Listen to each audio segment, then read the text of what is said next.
I've been doing photography for at least 5 to 6 years now, and I've been learning some tricks that actually really helped me with my photography. But there's one in particular that I want to talk about it today, and I learned it from Nathan Cool Photo. See, while I was doing interior photography for my business, I learned this little trick that helped me to get rid of the color casting from other temperatures, for example like sunlight when you're shooting interiors and other things like that, because I use the fluorescent method and sometimes other lights that don't match the Kelvin of my flashlight. And also I have to say that I use the artisan lens, and this is a 13mm lens. It's really wide and unfortunately creates a bit of vignetting. And when that happens, for some reason the vignetting is always blue. And I'm going to show you right now how I fix that. Okay, we are here in Lightroom right now, and I'm going to show you 3 photos that I took. So the fluorescent method, what it is essentially is you take a normal ambient photo, then one with the flash, and what I did here is a window pull.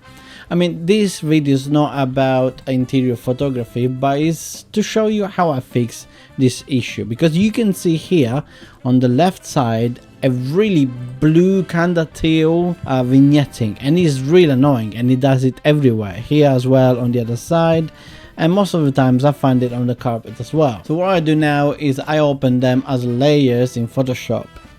While I'm waiting, and we just get a coffee as well.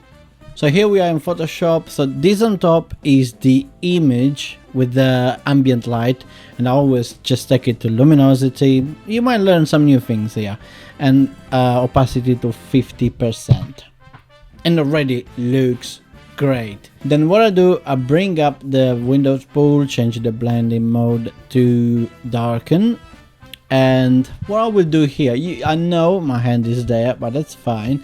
Because what I will do now is to get the lasso tool, but I use the polygonal lasso tool, and what I do, I just go around the window like this and mask it. Boom.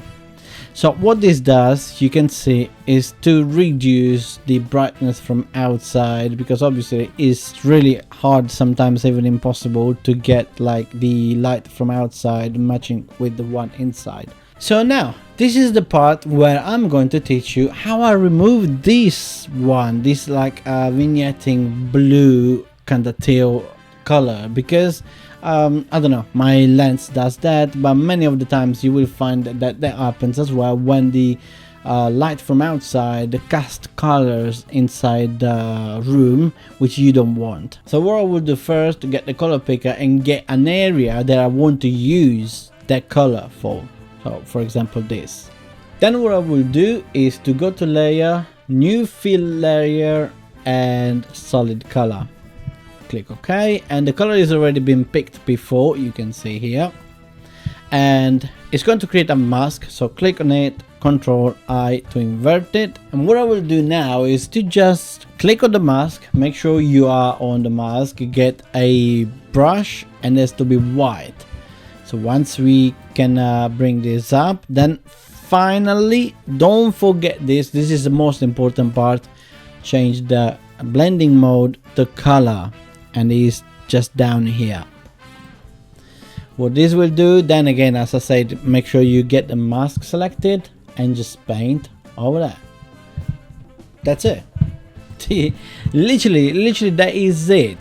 And if you want to do this a lot faster, you can see what I do here. So we go back to normal.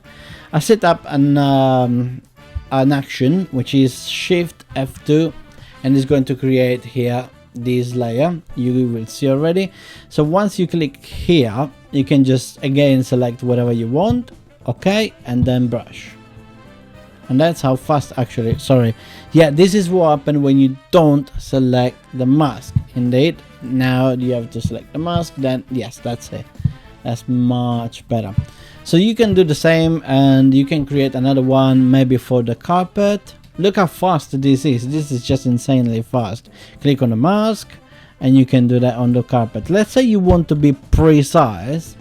What I will do is to get the polygonal tool again, and go around the edges, because for interiors that's the beauty. The thing is, like, we're working with geometry here, so the polygon one tool is going to be perfect for it. So make sure you get the mask selected and white paint and click Alt and Delete. That's it. That is literally that is it. You can just see now the difference is just coloring the carpet at the same color. Let's say that for some reason the carpet is not being captured in the right way with the color, you can always shift it here. Look, for example, if the carpet was more like a gray, that is it.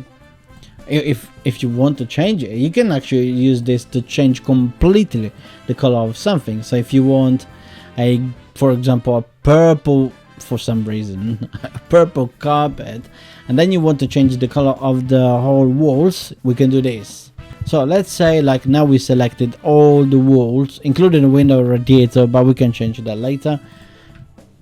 For some reason you want to check how your room would look with a blue wall, and when I do this, Alt and Delete, and that is it. So what we can do here to that's why I'm saying you can learn new things. What I can do here to remove the window is to just literally get the polygonal tool, make sure we have the mask selected, and I go around the area I want to remove here, and then choose the black color, Alt and Delete, and then we can do the same for the radiator. And you can literally just experiment around these things a bit, and you can actually see, like, what you want a purple room for some reason, so you can say, oh, that might look good, but maybe a purple room would be better with a blue color. I'm literally just bullshitting here, because